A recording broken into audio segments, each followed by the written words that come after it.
وادي بزير يا جدعان، ادي بزير. هنقول ايه بقى؟ هنقول ايه تاني عليه؟ يعني قلنا مارادوني، قلنا مساوي، قلنا عفريت العلبه. مش يعني كل مره هنقول له لقب؟ يعني كل مره هنقول لقب؟ هو ده بعد ربنا وجماهير نادي الزمالك ان الزمالك ماشي بالشكل ده. النهارده بيجيب جون عالمي، بيكمل ازاي وبيقطع ازاي وهو قد كده قد كده يا جدعان. بس حاجه يعني، انا بصراحه الفلوس اقسم بالله لو فرطت فيه باقل من 20 مليون دولار يا مجلس اداره الزمالك، يبقى انتوا كده بتبيعوا النادي زي ما بعتوا النادي قبل كده. ده ما يتباعش اقل من الرقم ده. ده اهو ناس جايبه بمليارات لعيبه اقسم بالله وبيندموا.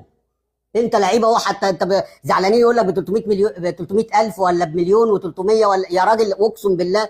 يعني شوف اسره ده كله ذهب، يعني اسره ده كله ذهب. يعني المبلغ اللي دفع فيه اقسم بالله قليل، اللي عامله لك ده ومخليك ماشي في الصداره